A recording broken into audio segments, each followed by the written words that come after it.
Hello बच्चों, कैसे हो सभी बच्चे? घर पे अच्छे होंगे। Open your Hindi book, chapter 2, अभ्यास का महत्व।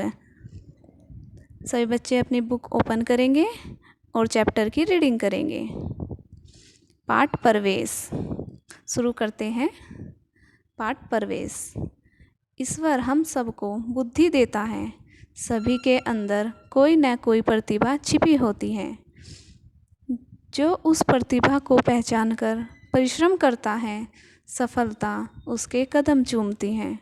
इस पाठ में एक ऐसे ही बालक की कहानी बताई गई है जो प्रारंभिक असफलताओं के बाद अपनी प्रतिभा को निखारता है और एक महान व्यक्ति बनता है। बच्चों, इस पाठ में एक ऐसे बालक की कहानी बताई गई है जो बार बार असफल होने के बाद भी मेहनत करता है और एक महान व्यक्ति बनता है। शुरू करते हैं। बहुत समय पहले की बात है। घने जंगल के बीच एक ऋषि का आश्रम था। उसमें बहुत से बालक शिक्षा प्राप्त करते थे। उनमें एक बालक बहुत मंदबुद्धि था। उसका नाम वरदराज था। वह जो भी पढ़ता था उसे याद नहीं रहता था। दूसरे बालक वह जो भी उड़ाते थे उसे। कोई छात्र कहता, वरदराज, जब भगवान बुद्धि बांट रहे थे तब तुम कहाँ थे?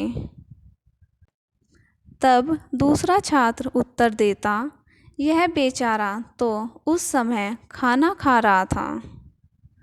तब तीसरा बोलता, नहीं, तब तो यह आराम से घोड़े बेचकर सो रहा था। यह कहकर वे जोर से हंस पड़ते। आश्रम में कोई उसे बुद्धू कहता तो कोई मूर्खराज।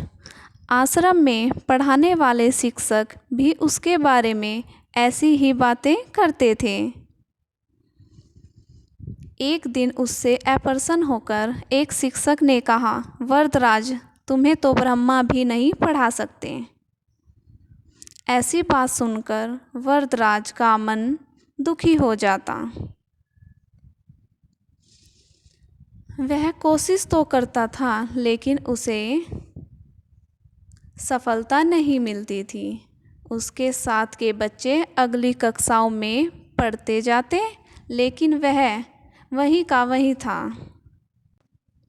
एक दिन निराश होकर ऋषि ने उससे कहा, वरदराज, पढ़ना लिखना तुम्हारे वश का काम नहीं है। मुझे लगता है तुम्हारे भाग्य में विद्या नहीं है। इससे तो अच्छा यही है कि तुम अपने घर जाओ और वहाँ का कामकाज देखो। गुरुजी की बात सुनकर वरदराज बहुत दुखी हुआ, लेकिन वह क्या कर सकता था? गुरुजी के चरण छूकर और अपने साथियों से मिलकर वह आश्रम से चल पड़ा। उसका गांव दूर था। रास्ते में चलते चलते दोपहर हो गई। उसे भूख लग आई थी। गुरुजी ने रास्ते में खाने के लिए थोड़ा खाना दिया था। रास्ते में एक जगह कुआं आया।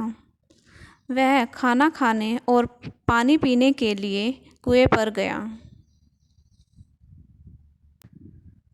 वहाँ उसने देखा कि पानी भरने वाली रस्सी की रगड़ से कुएं पर रखे पत्थर में गहरे निशान बन गए हैं।